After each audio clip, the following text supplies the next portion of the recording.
They're right behind me, are they? I'm a pot guy.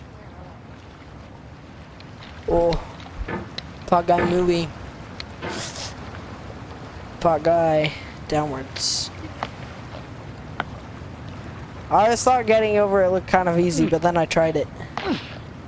You have getting over it? Yep. Is it that other one? Is it what other one? Huh? What other one? There's another one. I thought you had it. What's it called? Clam.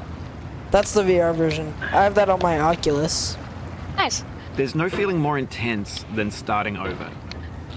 If you deleted your homework the day before it was due, as I have, or if you left your wallet at home and you have to go back after spending an hour in the commute. If you won some money at the casino and then put all your winnings on red but it came up black. If you got your best shirt dry cleaned before a wedding and then immediately dropped food. If you won an argument with a friend and then later discovered that they just returned to their original view. Starting over is harder than starting up. If you're not ready for that, like if you've already had a bad day, then what you're about to go through might be too much. Feel free to go away and come back. I'll be here. This guy is just saying don't crash out, even though I'm about to already. All right. Thanks for coming with me on this trip. I'll understand if you have to take a break at any point. Just find a safe place to stop and quit the game. Don't worry, I'll save your progress, always, even your mistakes. Hopefully I can do it without a tutorial. This game is a homage to a free game that came out in 2002, titled Sexy Hiking. Okay, I thought I could... The author of that game is Jazuo, Why are there multiple? Czech designer who was known at the time as the father of B games. And B games are rough assemblages of found objects. Designers slap them together very quickly and freely, and they're often too rough and unfriendly to gain much of a following. They're built more for the joy of building them than as polished products.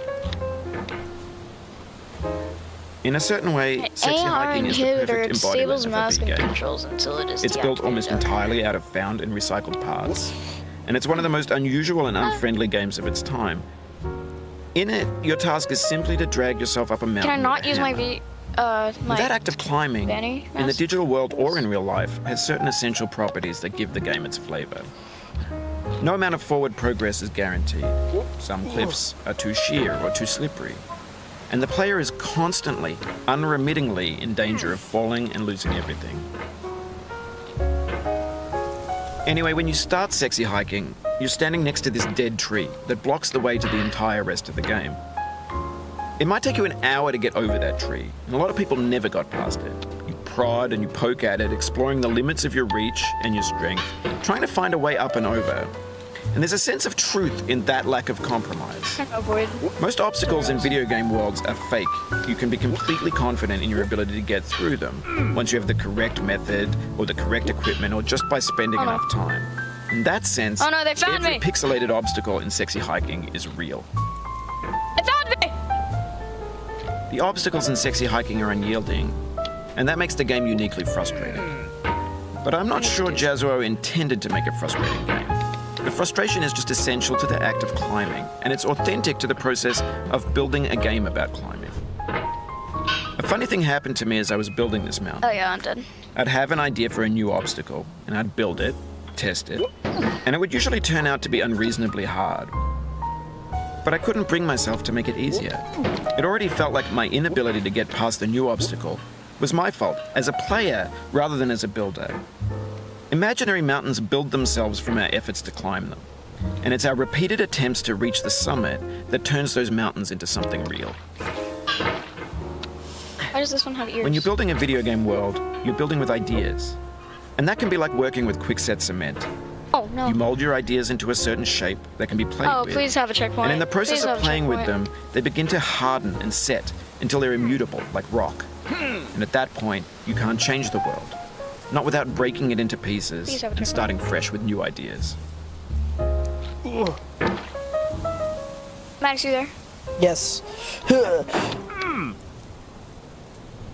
Yeah, I know. Ah! I hate getting over it. Are you on your PC right now? Yep. Nice.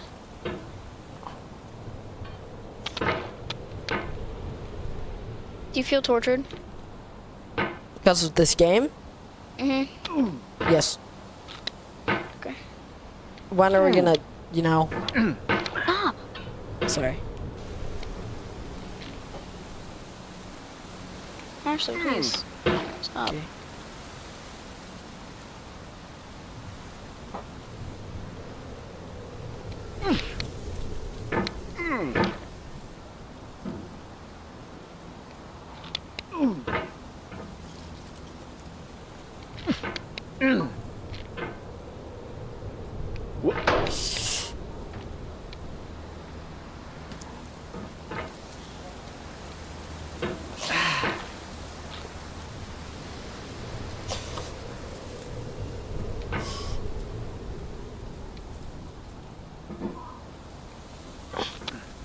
For years now, people have been predicting that games would soon be made out of prefabricated objects, bought in a store and assembled into a world.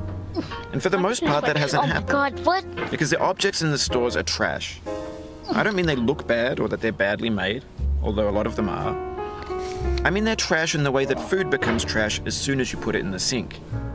Things are made to be consumed and used in a certain context. And once the moment is look at them gone, wrong and they get transform mad into at me so I garbage. could die. In the context of technology, those moments pass by in seconds.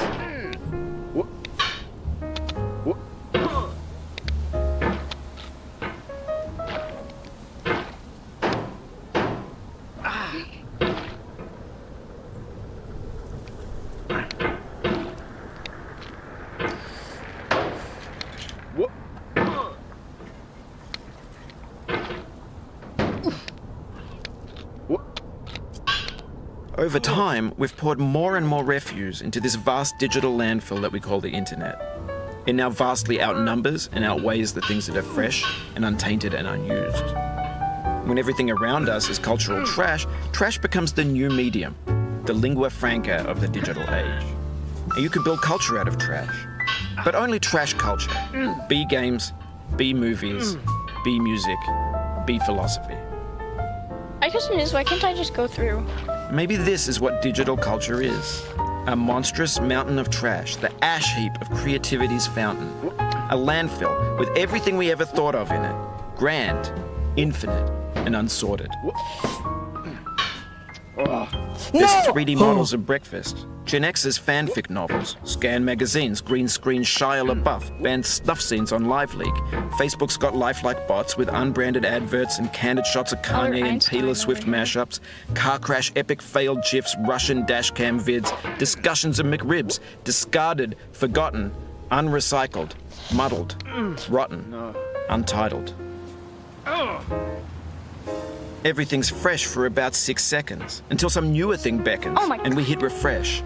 And there's years of persevering, disappearing into the pile, out of style, out of sight.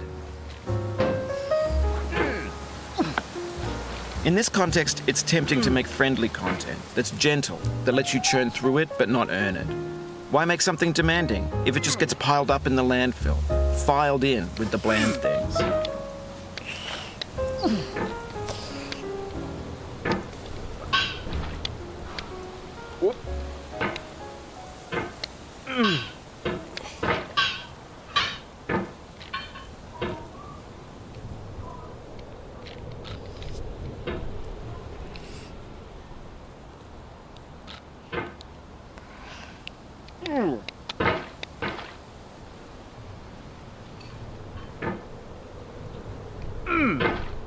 Can't I just use my mask to avoid them?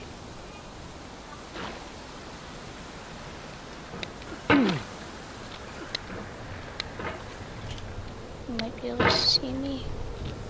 I'm gonna put it on just in case.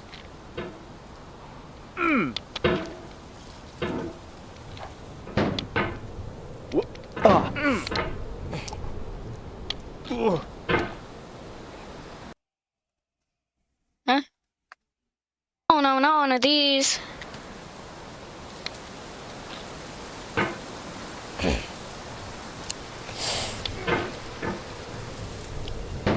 Whoa!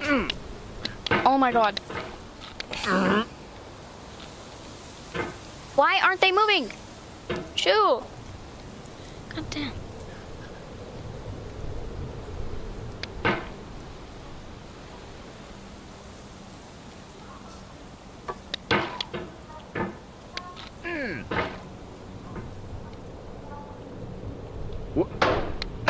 here.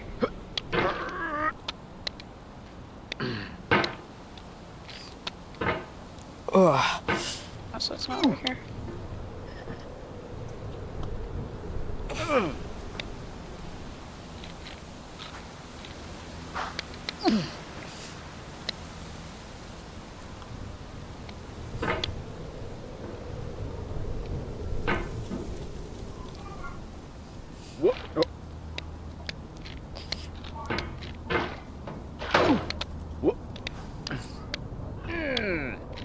They can see me. They can see me when I have a mask on. I was running away. Okay, I'm done with this. I'm done. I'll see you soon, guys. Maybe another time. Yeah, I'll see you soon. I hate getting Bye. over it. Snowy, getting over it sucks. It does. I'm going to go get my VR. Okay. Ah! Oh, you just lost a lot of progress. That's a deep frustration, a real punch in the gut.